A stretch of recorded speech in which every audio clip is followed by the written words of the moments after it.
Hello, hello. We're here to talk about reporting on Wall Street. Super excited to have our panelists here today. I'll let you guys introduce yourselves, and then I know we have a bunch of questions we want to get right into. I'm Telis Demos. I write for the Wall Street Journal's Heard on the Street section. I write about banks, finance, money, insurance companies, crypto, all the above. What don't you write about then? I don't write about things that nobody wants to read about. That's what I try.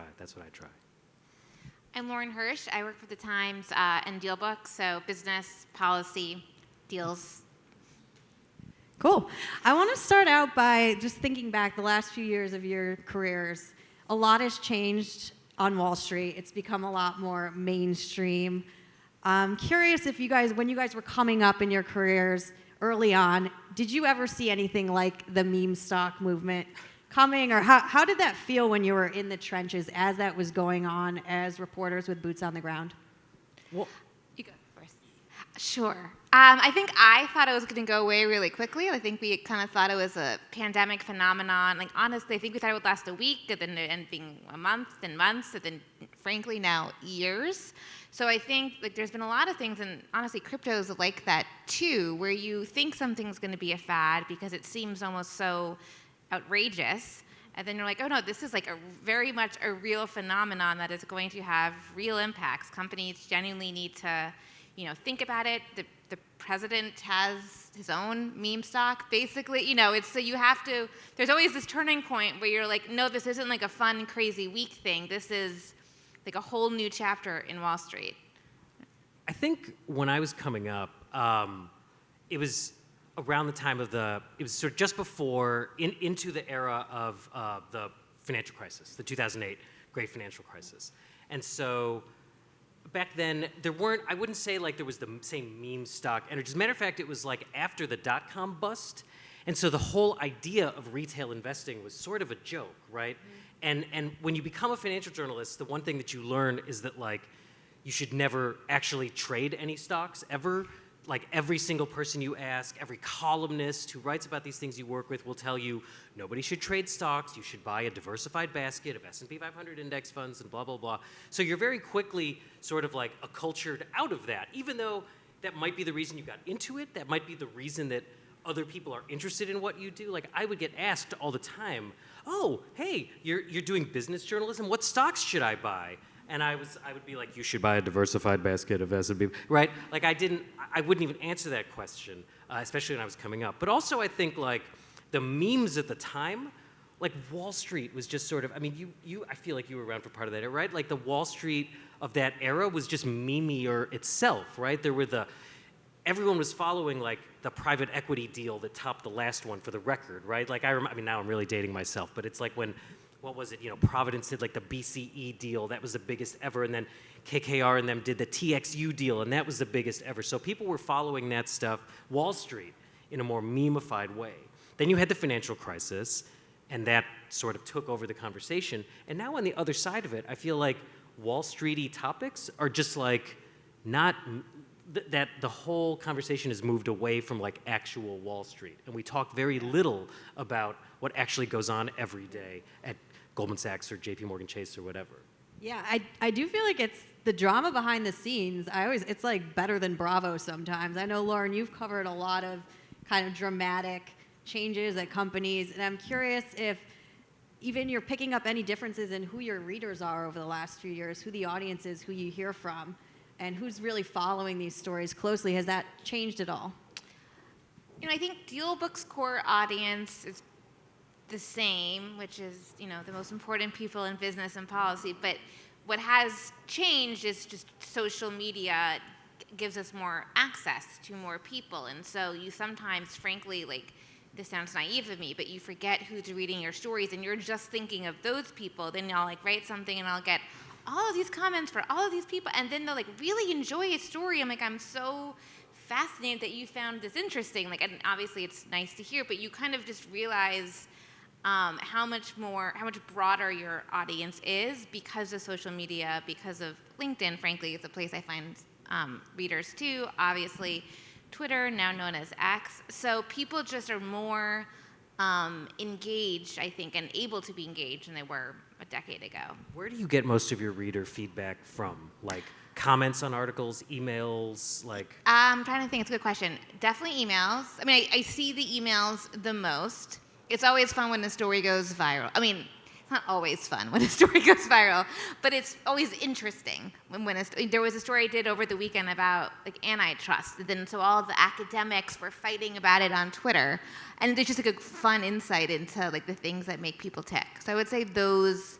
Although when something hits on LinkedIn, that can really. I don't know what you're. Yeah, LinkedIn is good for that. For at least what I do. Yeah. Like LinkedIn is good for that engagement. I would say I still like reader email is still the thing I'm most cognizant of because it lands in your inbox, but it's very much like a demographic sort of age. Like the average reader email is from, I am 70 years old, Down I am in retired, Florida. I've been reading the Wall Street Journal, I'm in Florida, I've been reading the Wall Street Journal for 52 years, and this is the dumbest thing I've ever read in that time. Yeah. Do you ever? But reading the comments on articles, and then seeing, and especially if something is then put on social media, right? Like if they do an Instagram post of your article, that gets you a very different kind of commentary. So I'm trying to look more at that and not just like the reader email sort of. What's the mechanism. policy on writing back? Do you guys ever respond? Yeah, they encourage They're it. encouraged, yeah. And it's good, and it's sometimes you get tips, and a lot of the times I think about things differently as a result of like, reader feedback and commentary. I mean, they pay the bills essentially, right? Like I should be responding more to them than I do to, companies You. and public relations, Sorry. because you guys don't pay my bills, the readers do. So, they like us to engage more, though that's much scarier because you never know what's going to come out of that. A little bit. But it's got to be fun sometimes to argue. Lauren, you brought up social media. I want to talk about this trend of CEOs being almost like celebrities, being out there as creators. I think a great example, if anyone followed Shopify's earnings last week, their president, Harley Finkelstein, is on the circuit. He was on CNBC. He was everywhere. He was on Instagram. He posted an X video recapping the earnings that I think like 100,000 people have seen. So as these companies are going more direct, and I'll start with you, Telis, what role do you play as these companies are opening up a selfie video and saying, this is what happened? I like it because I feel like it gives them. So sometimes when a company has a story to tell, they kind of view me a little bit as like a partner in that, like, hey, help us tell our story, right? And sometimes they're more artful and less artful about doing that. But when they have their own channel and content, it's like they get that, they do it that way. And frankly, that's better for them because I'm never a good vehicle for that, for many reasons, obviously. But like, so I like it when companies, like when they have their own content channel that they're excited about, I'm like, great. They're not going to bother me with this. And when I go to them, it's like, well, and it helps in another way too, which is like, I can read all of that. And so I know what they're thinking, right? It saves me the time and trouble to sort of like get to know them and say, hey, how do you tell your story, et cetera. Like I know that. I know what they're trying to put out there. And then I can, if I think it's smart or interesting, I can amplify it. If I think it's dumb or bad, I can say that. So, I don't mind them doing that. I never thought about it that way. Like you're saying if they're more likely to control their own message on their own channel, they're less likely to try to control you. Yeah, because I think we're reaching different audiences and people are coming to that content for different reasons. I mean, I guess the bad thing is maybe it like muddies the media landscape and like people see more advertorial or whatever kind of content and maybe maybe people aren't sophisticated enough to know what they're looking at is essentially like a paid media I think what's interesting and I'll throw this over to you, is like when they start, I have not engaged with this and I don't want to criticize, I've barely even looked at it, but like this is not a commentary on it, but like Robinhood now has like a media arm, and they've hired like people I know to write for it. So I haven't really engaged with that, so I can't talk too much about it. But like that maybe that's another interesting development within that. Yeah, just I agree with everything you're saying, and just like to jump on to that particular point, like we're seeing even with VCs have created their own media arm. I think there's a lot of tension right now, particularly not just right now, over the past several years, between the tech industry and media, and people wanting to take it into their own hands. And I think, obviously, we're journalists. We think there's always a place for us that is different than what it is that they're doing, and they can do what they want to do. But I think the concern sometimes, and Telis kind of alluded to this, is that either the consumer gets confused or, frankly, the CEO gets confused. Like, why aren't they just saying exactly what I want them to say in the way that I wanted to say it? Because that's the truth. It's like, well, that's how, you're defining truth how you want to define truth here. So I think that's where it gets tricky. I agree. It's great that they're trying new platforms, trying to put out their message. We're not at the vehicle to do that, but just as long as there continues to be an awareness that we are trying to achieve different goals. And Lauren, do you think there's a fundamental lack of understanding of the difference nowadays between content and journalism? Is that part of the problem? Yeah, I think that there is sometimes, frankly, a willful misunderstanding of the difference between content and journalism. That concerns me. You were kind of shaking your head. What do you thinking? It's interesting because, we call our journalism content too. Mm-hmm. And so I think, and we have to, right? Because we are competing for, people's eyeballs or whatever are limited. They're a finite resource. So we can't just act like we are over here in our safe little journalism bubble. I think that's, obviously the journalism business has some issues. And so I think to just say, oh, there's content and there's journalism, I think what I worry about, I'd love to think that way, right? That would be nice and safe and easy. But my organization and many others are trying to compete in that same media landscape, right? And you see, increasingly journalism bleeding into the content realm where, you have the New York Times, the Wall Street Journal, essentially working on, the Netflix shows, right? Developing programming, putting content out there that is definitively journalism and is different and better, in my opinion. But, we're all content in a way. So we're defining content differently. So I agree with that. To me, the distinction I'm making is sometimes people will see something on Twitter and they'll be like, why aren't you guys covering this? I saw it on Twitter. There was this picture on Twitter. Why aren't you covering it? And I'm like, well, we haven't verified it. Some guy may have said something because he heard something, but we actually have to report it out. And so I think so I agree with you on but I think on the, we, for very good reason, don't always speak immediately. We have checks that we have to go through, and many people with platforms and with audiences don't have that same process. And I think sometimes that will honestly lead to confusion for people who may not be kind of steeped in the way this all works. I think that's interesting. And to your point about why aren't you, I put out content. Why aren't you, journalists looking at it? And I think because there's, we have, part of our job, I think, is to have good BS meters, right? And the longer you do it, the better yours is. And so if you put something in front of me, I can pretty quickly tell whether it's just sort of meant to sort of persuade or just sort of catch my attention versus something that is thoughtful content coming from a company, right? For example, the slides, something that an IR team would put out, right? That is something that I will look at and engage with because just the rules of IR and financial communications are such that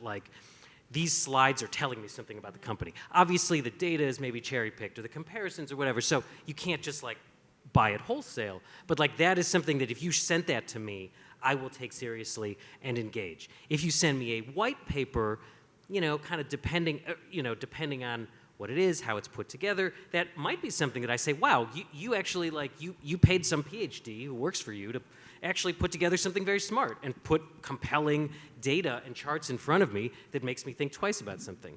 If it's really just a marketing document dressed up as that's something different. And Lauren, do you ever get story ideas from social media? Do you go on Reddit and all of a sudden there's this little something's going on and you dig in and something's there? I don't know that I've gotten. People do.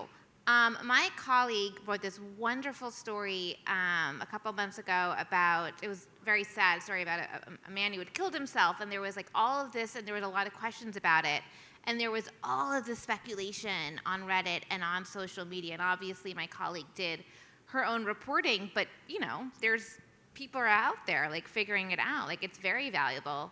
And then I think even just getting it's a good way to get a mood check, a vibe check. Like people are mad, people are excited, sad, whatever the word is. It's a good way to kind of like an initial very quick temperature check. Yeah. And you cover financial services. Like I feel like every time I open TikTok, there's another like BlackRock conspiracy theory. Like, do you ever see something like that and you're like, you know what, part of my job might be to like actually look into, how much of that influences your workflows? I honestly, that stuff is great for my business or for what I do, because it gives it putting your finger and trying to think about what are people interested in, what do people want to know about, what are people thinking about. I don't have to guess or rely on like audience data and stuff, which is sort of I know because the algorithm serves it up to me, right? They're like, oh, this person's interested in personal finance. Maybe he wants to buy a vending machine and have a passive income stream, right? And so I see a lot of that content, and so that gives me great stuff to write about. And so I think that while obviously misinformation and disinformation and the confusion of content and journalism and all that is not great for society all the time, or great for our business, it's certainly like those things I think have on net improved what I do in the respect that like I know what people want. Like people are interested in BlackRock, right? Yep. Or Blackstone, which they often confuse. Yep. And I can make a living on just sort of writing articles about how they're different. And so it's a great, and by the way, do not buy a vending machine. I just want to make sure that everyone, please go to WSJ.com and type vending machine and just read through that before you're tempted into it. Thank you. Well, as you were talking, I was thinking because it seems like it's hard to compete on speed because other people don't have the same checks that you guys have. Are you feeling like you're being pushed more towards long form, very deep journalism as a differentiator because that's what others can't do? No. I mean, I would say we, at the Times, try to very much understand that the world in which we are living, and I think if we only did long-form journalism, we would lose people, and I think rightfully so. We want to do, and we still do, incredible long investigative pieces, but I think you can't be blind to the world that you're in, and we have a whole live team that's dedicated to effective, I don't know that we call it blogging, but effectively blogging, and experts who do these long form stories and can offer amazing insight and expertise on the spot. But I think we try to be very much aware of the world in which we're in and the way in which people consume content, because if people don't read long form stories, they may not read it is the issue. Yeah. I think we definitely have, I think barbell is the right word. Yeah. Where, so I write a lot about mortgages. And I would say the two most successful things I've written about mortgages or I've done about mortgages are a 45-second TikTok video that also went on Instagram, explaining the Fed cut interest rates. Why didn't mortgage rates go down, right? Or why are mortgage rates going to go up after the election, right? And just in 30 seconds, explain what happened with mortgage rates. You put up a chart, boom. That is a critical piece of consumable, thoughtful journalism for people to do. My other most successful thing most read thing I've written about mortgages was a 2,000-word thing I did, which is how does a mortgage work?